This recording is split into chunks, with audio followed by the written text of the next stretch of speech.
For those of you who may be visiting this weekend, our senior pastor, Dudley, who's normally up here, is on his planning break where he goes away in the summer, and actually he'll plan out every single sermon for 2022. And he's away doing that. He'll be back in 2 weeks. He'll be back here to kick off a series we have started in 2 weeks on the Beatitudes. We're continuing our series this week on saints and scoundrels, and I've kind of become the person who introduced our speakers. I'm going to introduce the gentleman who's going to speak today. He actually was an intern back in 1999 here at Shepherd Church. He came out from Missouri. He came out here as on an unpaid internship where they kind of come to learn. And generally when the internship's over, they go back home because they're not getting paid. Well, this guy just never left. And eventually we started feeling guilty and said, if he's just going to stay here, we need to start paying him. So he came on our staff and worked here for 11 years, worked in many different areas, young adults, then eventually planted one of our first campuses, the one down in Woodland Hills. He planted that campus. Then God called him to Dallas, Texas. So he moved down to Dallas and was a senior pastor of a church down in Dallas. Then he actually eventually came back to California and was the lead pastor out of Discovery Church, another church we planted out in Simi Valley. Then he started doing some writing. He's written several books, two of his best books. One's called Messy Grace. If you've never read it, I highly encourage in this day and age to read that book. And then he's got a new book releasing this Tuesday called Messy Truth. Just a great writer, great author. But anyway, he's a great friend of ours. And well, by the way, we hired him again 2 weeks ago. So now he's full-time on our staff once again. His name is Caleb Kaltenbach. Would you please welcome Caleb as he comes to preach for us today?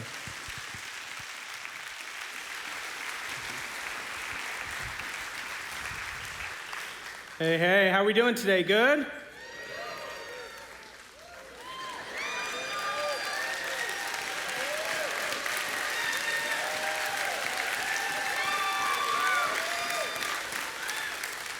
It's kind of the response I was looking for. I mean, we just got done singing songs to God, the creator up here. We don't live in West Virginia. Come on.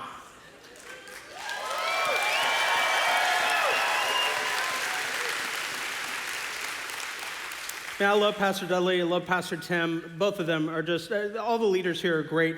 Like, when they actually talked to me about coming on staff, they said, Caleb, the real reason is we need some more eye candy on our staff. And I said, I'm used to that. I get that all the time. So, absolutely, I'm happy to oblige. So, but seriously, I love this church. If you're new, if this is your first time or second time or you're still checking it out, I'm glad that you're here. I hope that you keep on coming back.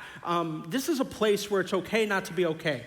But we all join together and we follow Jesus. So you definitely need to come back next week as Pastor Jeff Welling finishes out this series called Saints and Scoundrels. And if you missed any of it, you can check out on our website or on our YouTube channel. But this has been a fantastic series, and I hope that you'll be back next week and you'll check it out and keep on coming back. Give us a chance. You're going to see that everybody else is just as messed up as you are here. And that's really kind of what we're going to talk about today. Okay, so I'm going to start out by making a statement. It's a statement that I'm trying to teach my kids to make. It's a statement that I feel like more and more people need to make. Now, some of you may feel like you're not able to make this statement, but I still think that you should make this statement, okay? I try to make this statement. Are you ready for it? Here it goes, okay? Here we go. I have participated in every bad decision that I have ever made. Yeah, you not want to clap for that one. Some are like, yes, you have, Caleb. You have participated in every bad decision you have made. No, I have participated in every bad decision that I have ever made. And here's what I know about you. You have participated in every bad decision that you have ever made. Now, there are some of you who will say, well, she tricked me, or he got me to do this, or this, or blah, blah, blah, blah. Okay, that's fine. Humans are experts at blaming. I'll get you that. Maybe they helped out. But here's the good news, bad news. God holds you responsible for your decisions. He doesn't hold you responsible for these people's decisions over here. You have participated in every decision that you've ever made. In many instances, if we're going to be honest, I have been the architect of the consequences that I have sat in and experienced.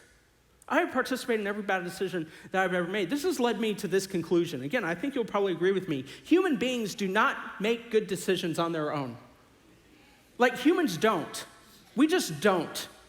And some of you, I can tell, you're pushing back a little bit. Push back. You're free to be wrong, but push back, okay? Have you ever been to LAX? If you ever need to see the people don't make good decisions, just go to LAX. When you go to LAX and you see LAX right there, you can see that people do not regularly make good decisions on their own.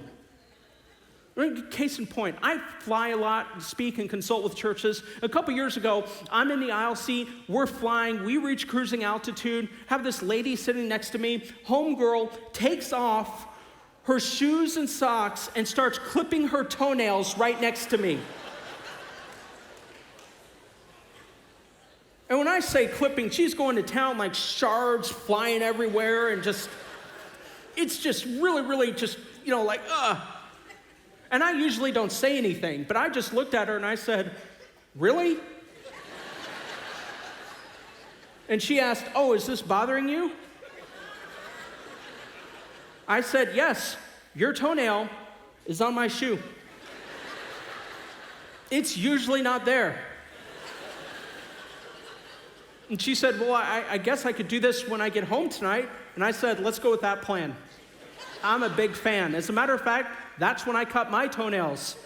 At nighttime, by myself, not even in front of my wife. She said, oh, I'll have to try that. People don't make good decisions. Now, just so you know, I'll throw myself under the bus too. I'll run myself over with the bus. So you don't think I'm up here just passing out condemnation cards to everybody, okay? I don't drink coffee. I don't. I can already tell I'm being judged by some of you. The reason why I don't drink coffee is I don't like the taste of evil.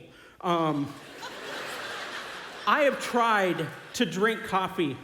I've tried to drink it, I've tried to enjoy it, but I can't, okay? And then I felt guilty, I felt shamed, I felt like it was my fault, and then I realized, no, coffee has been gaslighting me. It's not my fault at all. It's coffee's fault for not being good enough. And so at our house, we'll drink hot tea. And so a few years ago, I'm running late for this meeting, and there's my wife has all these different hot teas in front of her and, in the pantry, and she has this new one. I look at the title and I'm, what is the tea called? And, oh, okay, that's interesting. I take the tea bag, make my tea. It's really good. I have a second cup. I run to work. In the middle of the meeting, I start getting the meat sweats. You know the meat sweats after Thanksgiving dinner where you get done eating and you have to go put on your stretchy pants? My stomach starts gurgling and just everything starts coming up. I'm like, what's going on? I run to the bathroom. No kidding. I am there 3.5 or 4 hours. And I'm like, am I sick? What happened? Do I have the stomach flu? Is it food poisoning? Then I remembered the name of the tea. It was called Smooth Move.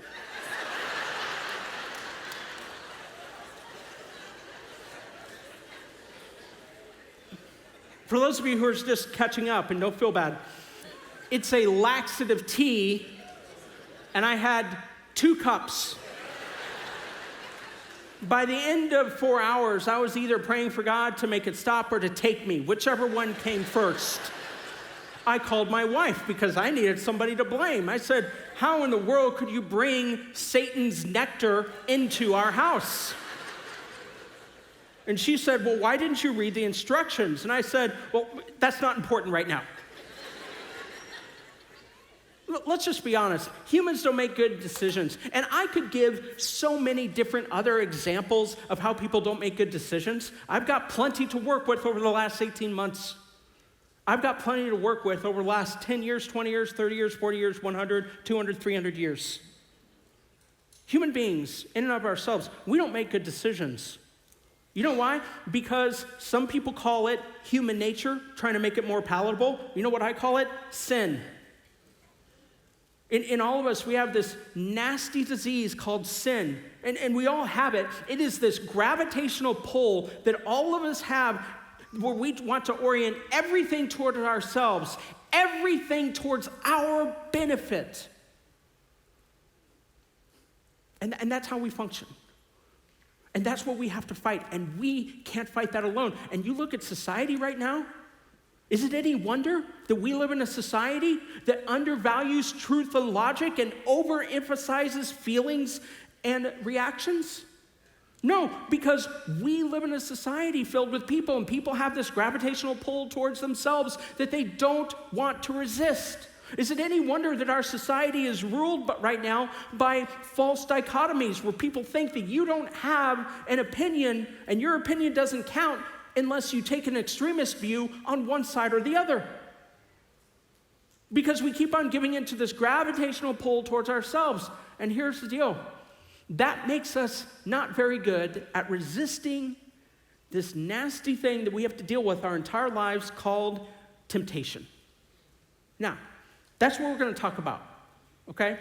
Trust me, I don't like talking about temptation. I would rather talk about fasting, and I don't like talking about that either, as you can tell. I like food, and I like Netflix.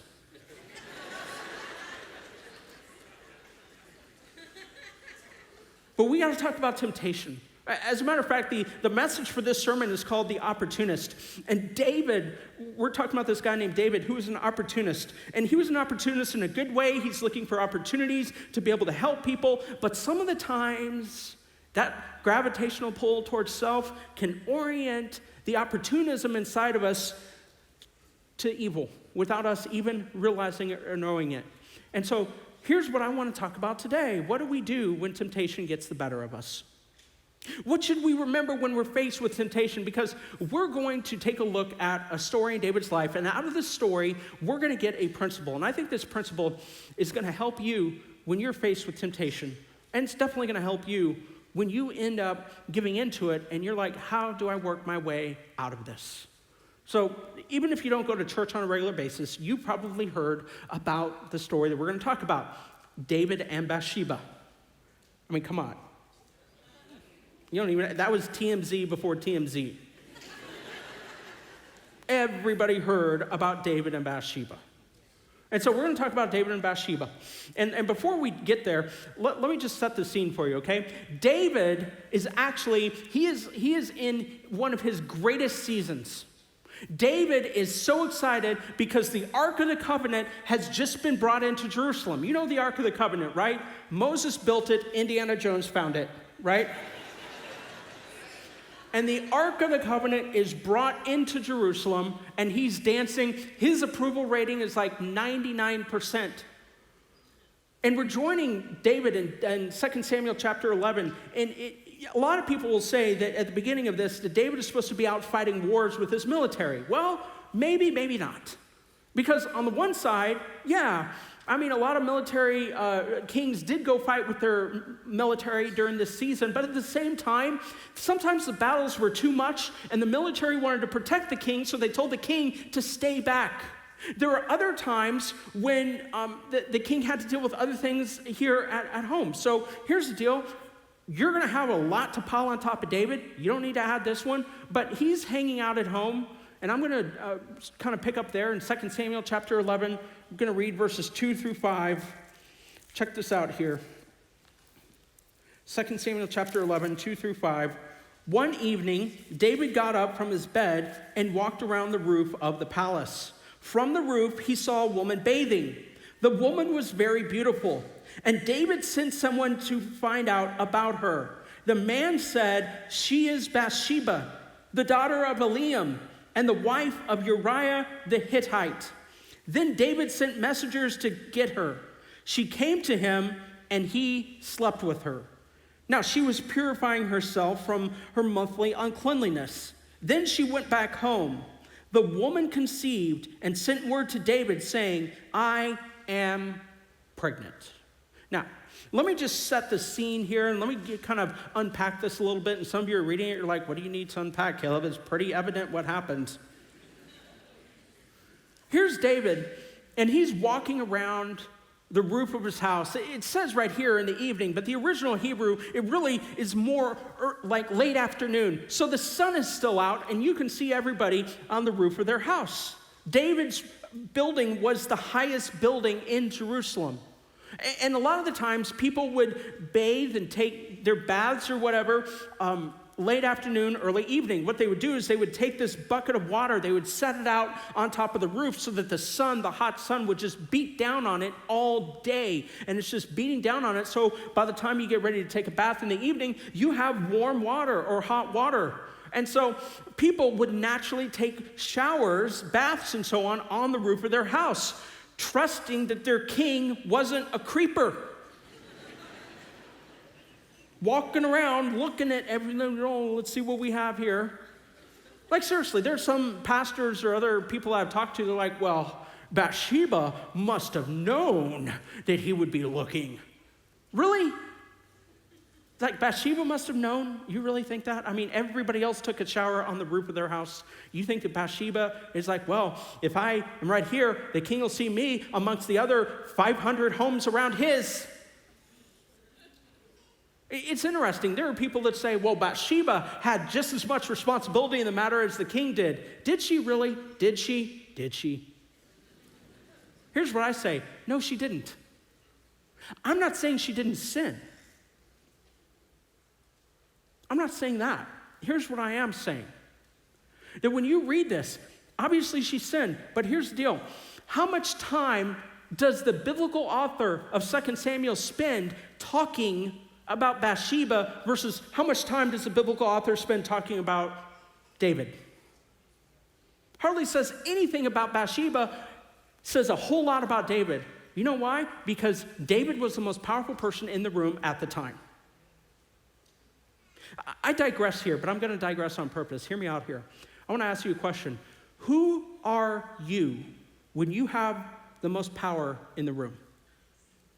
Who are you when you have the most authority and you have the most influence? How do you treat people?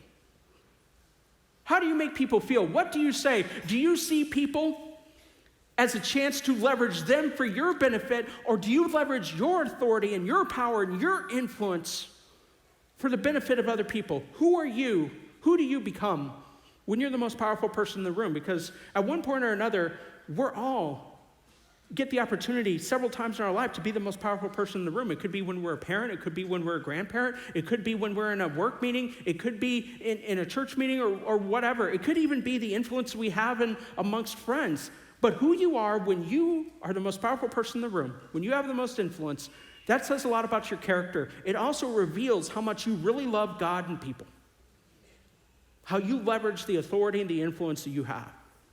And what does David do? David sins for her, finds out more about her. The messenger comes back, says, oh, she is Bathsheba, the wife of your soldier, Uriah. This is a chance for David to say, oh, I'm out. She's married. I'm out. I'm married too. I have one wife times 10.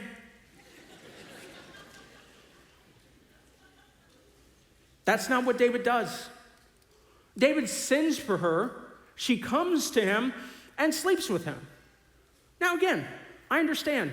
She made a mistake too. I understand. But at the same time, who's the most powerful person in the room? Because back in those days, I don't know if this is true of King David, but a lot of kings, if you did not do what the king wanted you to do, you know what would happen? I'm not saying David would have done that, but she could have had that fear. And then she has to send word to him that she's pregnant.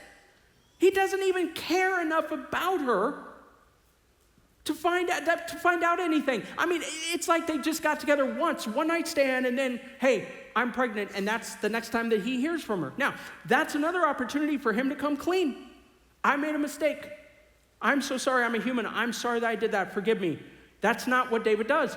David sends his messengers to go get Uriah the Hittite, his soldier, and bring him home. And Uriah comes into the palace, and King David is saying, how's the war going? Tell me about how everything's going. And Uriah's got to be like, yeah, everything's going good. Why are you putting your arm around me? Why are you being nice to me? Why didn't you bring one of your generals home? And so, he ends up, giving him some dinner and everything like that. And then we look at 2 Samuel 11, verse 8. Then David said to Uriah, go to your house and wash your feet. And literally in the Hebrew, that doesn't just mean wash your feet. It means get comfortable in almost any way that you can back at your house. And then it says that Uriah left the palace and a gift from the king was sent after him, probably alcohol. I'm just guessing if I'm rolling the dice.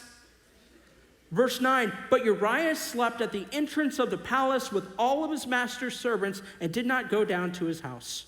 David was told Uriah did not go home, so he asked Uriah, haven't you just come from a military campaign? Why didn't you go home? Uriah said to David, the ark and Israel and Judah are staying in tents, and my commander Joab and my Lord's men are camped in the open country. How could I go to my house to eat and drink and make love to my wife? As surely as you live, I will not do such a thing. You see, he wasn't counting on the integrity that Uriah had, because David also broke the law when he took Uriah from the military. He was a good soldier. He put the whole military campaign in jeopardy to try to cover up his own sin. So here's what David does. He says, hey, stay one more night. Uriah stays. He gets Uriah drunk. I mean, plastered, okay? But you know what Uriah does? Even though it was illegal for David to do that, it was illegal according to the Old Testament law, Uriah ends up spending the night in the palace again. He has more character drunk than David does sober. And David's supposed to be the person who's closer with God. And so then David, probably counting on the integrity that he's seen in Uriah, writes a note and seals it and gives it to Uriah and says, give this to Joab. And so Uriah does. And here's what the note says. Look at 2 Samuel 11:15. Put Uriah out in front where the fighting is the fiercest, and then withdraw from him so that he will be struck down and die. Again, David sins. He doesn't care about the military, doesn't care about the safety. He cares about covering his own mistake. And Joab does that, and guess what? Uriah dies. And we read in verses 26 to 27, when Uriah's wife heard that her husband was dead, she mourned for him. And after the time of mourning was over, David had her brought to his house, and she became his wife and bore him a son. But the thing that David had done displeased the Lord. Man, I love that last line. You know what it reminds me of? It reminds me of, like, if you're watching a streaming series, it's like a cliffhanger episode. But the thing that David had done displeased the Lord. Hear me out on this real quick. You can hide from people you know. You can even hide from people in your house. You know who you can't hide from?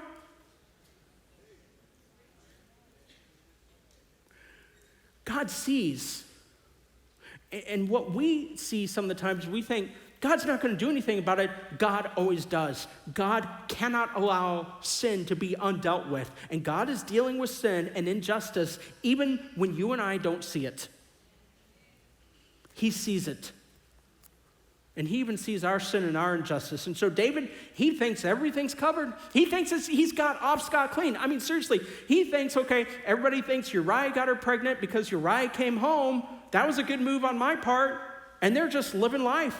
He didn't expect that God would get involved. What does that say about what he thought God thought about Uriah? And so God tells Nathan what happened, and go talk to David. Tell him I'm mad. So this prophet named Nathan goes and confronts David and tells him this story about this guy that has all these sheep, and then there's this one poor guy who has this little lamb, and the guy that has all the sheep wants this little lamb. And he's like, David, what should we do about this? He stole the lamb, and now this guy has nothing. And David is burning, and he's like, oh, we need to kill this guy. He doesn't realize he's being punked divinely. And can you imagine the expression on David's face in 2 Samuel 12:7 when Nathan, I think, probably pointed his finger and said, you are the man. That must have just struck him right here.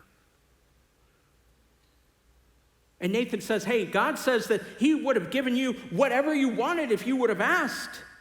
And then he says in verse 11, this is what the Lord says, out of your own household, I am going to bring calamity on you. Before your very eyes, I will take your wives and give them to the one who is close to you, and he will sleep with your wives in broad daylight.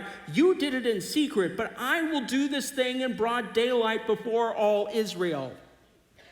And that's what happened. His son rebelled against him. His son ended up sleeping with David's wives and concubines on a roof in front of everybody. But not only that, God didn't tell him, I'm also going to put it in the Bible, and everybody's going to read about it forever.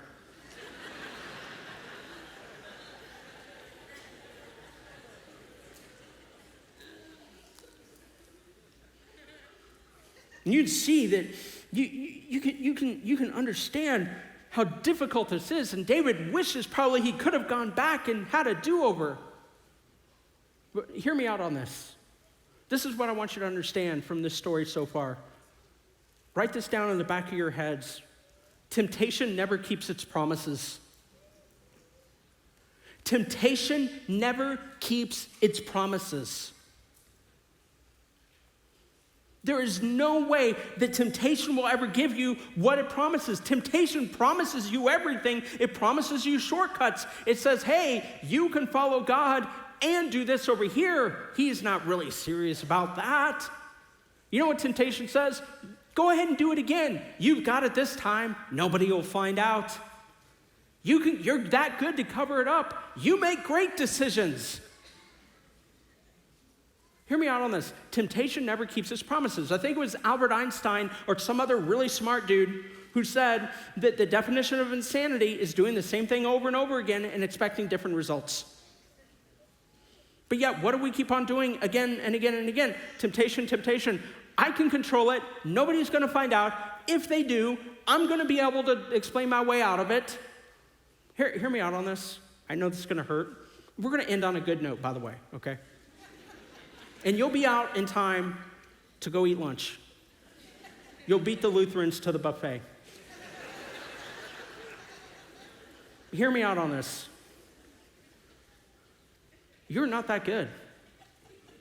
You are not that sly. You're not that winsome. You're not that slick. Eventually, truth wins.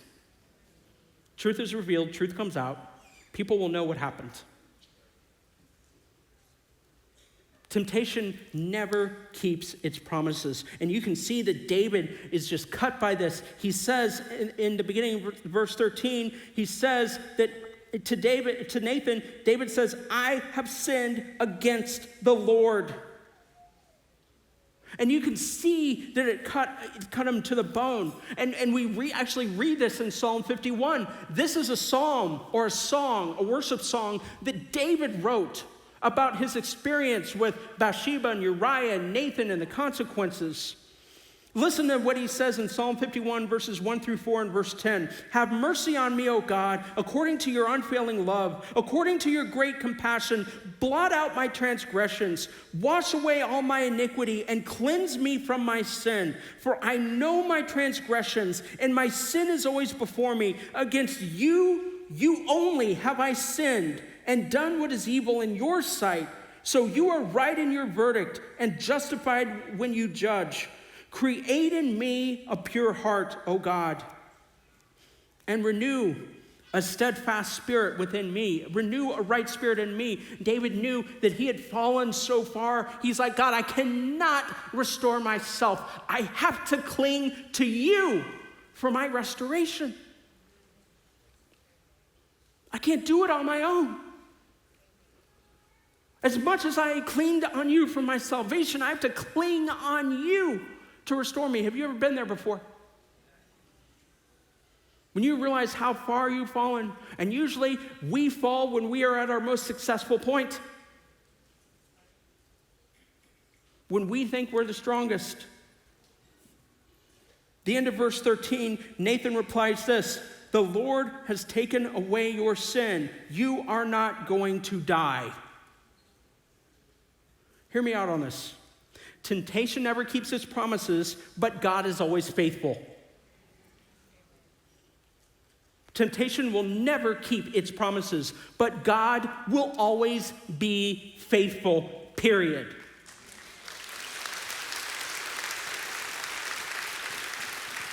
There's never a time when God will fail to not be faithful. He will always be faithful, because when you follow Jesus, he is faithful. No matter what, because if he is faithless to you, he is faithless to himself. If he's unfaithful to you, he's unfaithful to himself. That's what Paul says in 2 Timothy. He cannot disown himself. God is always faithful. Now, hear me out on this. Sometimes God allows us to experience the consequences of our actions Many of the times. Because David had consequences to this. He lost his firstborn son. He had issues with his other kids. The sword never departed from his household. He had to deal with the consequences. There are times when God takes away earthly consequences. That does happen from time to time. When God thinks that that's what's best in the moment. But usually, God allows us to sit in the midst of our consequences out of discipline, not punishment. Punishment wants to destroy and torture. Discipline wants to strengthen your character and faith. But here's the deal. When we follow God, when we follow Jesus, sometimes he allows us to experience the consequences of our actions, but he says that you will not go through those consequences alone. I will walk with you. We will endure them together.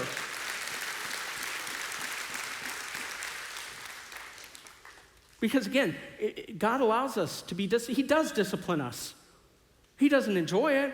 I have to discipline my 12-year-old and 14-year-old. I don't enjoy it. I take that back. There are a couple times when I do. I gotta be honest. They can be annoying. It's with great pleasure I take away the PlayStation 5. I know that's bad, but I do. There are a couple times where I'm like, you are really annoying me today. I love you, but you're annoying. I don't say that because I'm not a schmuck, but still.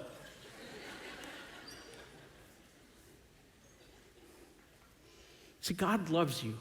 And here's what we believe at this church. We believe that Jesus took away the eternal consequences for our sin. We believe that when he died on the cross, that when you believe in him, all of your sin and shame and guilt and mistakes were placed on him in one moment of time. And the wrath of God was revealed against Jesus when he was hanging on the cross because of what we have done. Then he was placed in the grave. He rose 3 days later. But when he rose to the newness of life, all of our sin and all of our shame and all of the ugliness about us was left in the grave with him, so that we are blameless before God.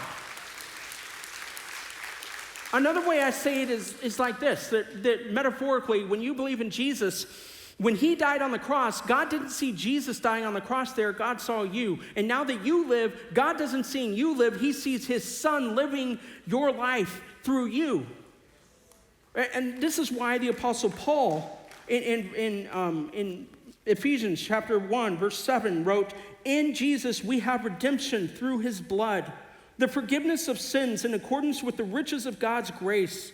This is why the author of Hebrews in Hebrews 9:14 wrote, "How much more then will the blood of Christ, through whom the eternal Spirit and offered himself unblemished to God, cleanse our consciousness from acts that lead to death, so that we may serve the living God."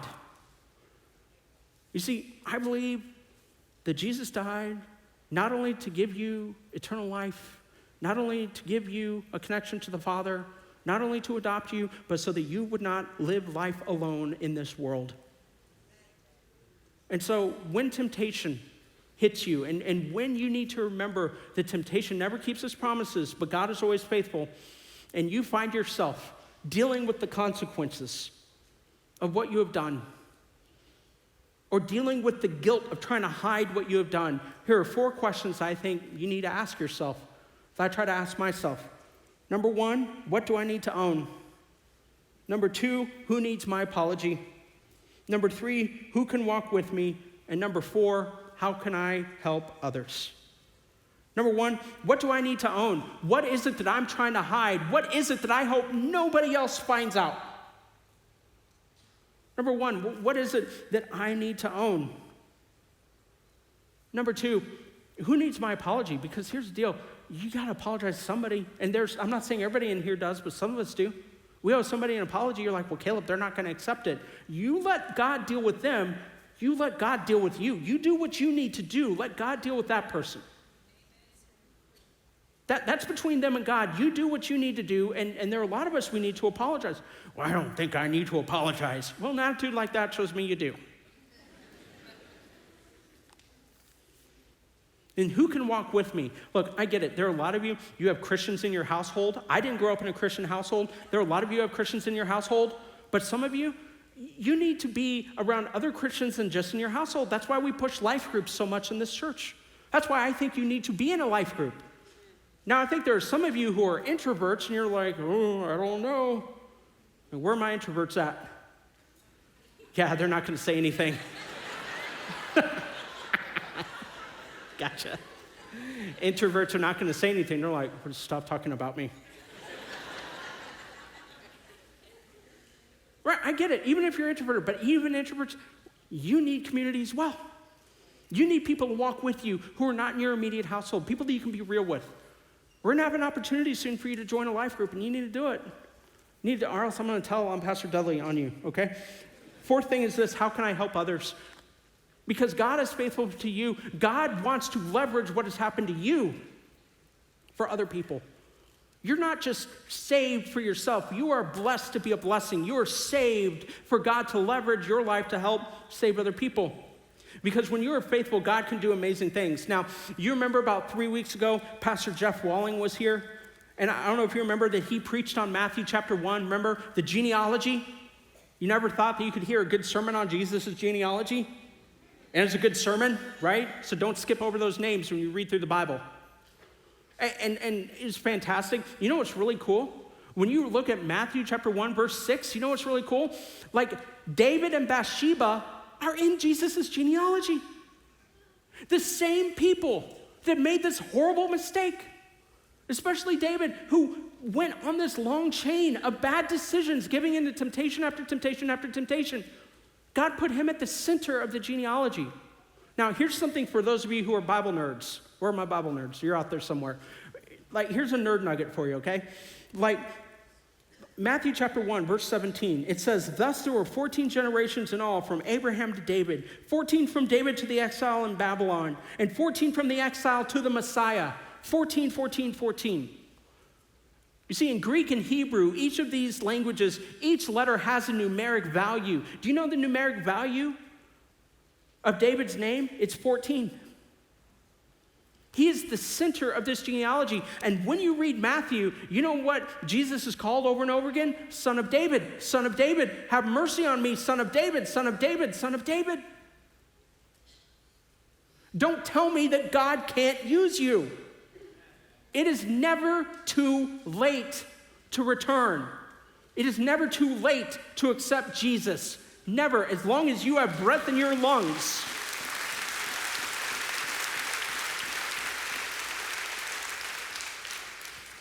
I'm already over it a little bit, so I'm going to end here real quick. I got to tell you this. Some of you know my story, some of you don't. Okay, when I was 2 years old, my parents were both professors in Columbia, Missouri. And when they got a divorce when I was 2, my mom and dad both went into gay and lesbian relationships. My mom was in a lesbian relationship with a woman named Vera for 22 years. She was a psychologist, Vera was, until she died. They were together for 22 years until she died. My dad had several different friends.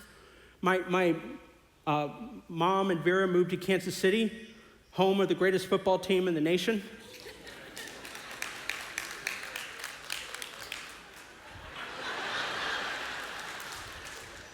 Just saying.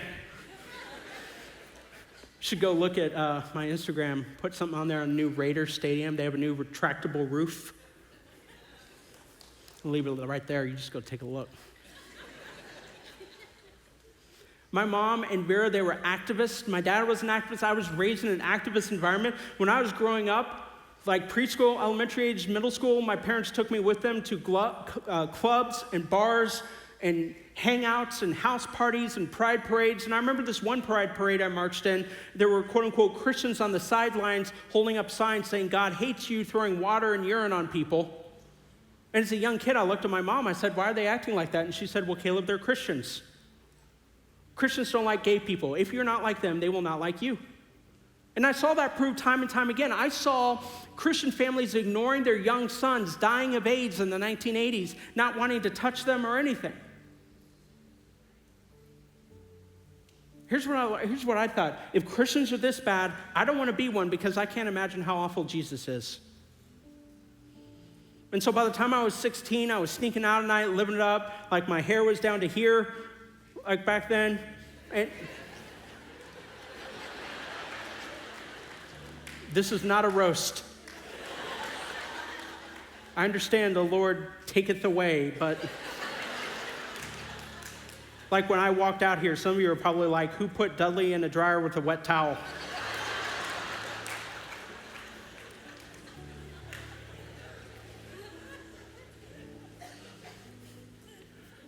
I hated Christians. I got invited when I was 16 to this Bible study, and I thought, I'm going to go and be a pretend Christian, a ninja Christian, and I'm going to destroy their faith. As you can tell, that turned out real well. It's a great plan. But here's what I learned, that Jesus had very deep theological convictions. He had very real relationships with people that the pastors of his day would have nothing to do with.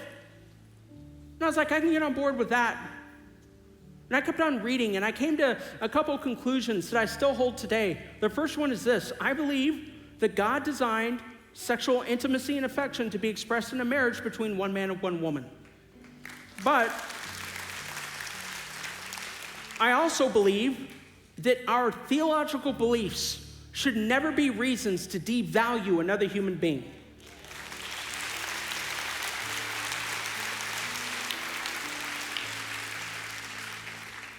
I have many friends who are living together and not married. I have friends who are in same-sex relationships and so on, and they know my theological beliefs, but you know what?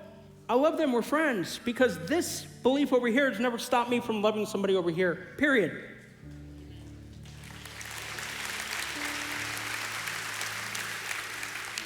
And so then I had to come out at the age of 16 as a Christian to my 3 activist gay parents. And when I did, they kicked me out of the house. Because they said, now you're like those people. And I had to stay with my different friends in different youth groups. And eventually, they let me back in. And I went to Bible college, was on staff here for 11 years, moved out to Dallas, Texas for 3.5 years. Everybody's got to live in purgatory at some point. I mean, it's a hostile environment. You got Mark Cuban there and Jerry Jones, and it's flat, humid, snakes, and just everything. And so when I was there preaching this church, my mom and dad moved down there separately of one another to start attending my church. My mom's partner had died, and she was going through depression. She moved down there. Then they said, we want to be with you around your family. Can we start attending your church? And I said, yes. And at the ages of 69, 70, my mom and dad gave their lives to Jesus Christ.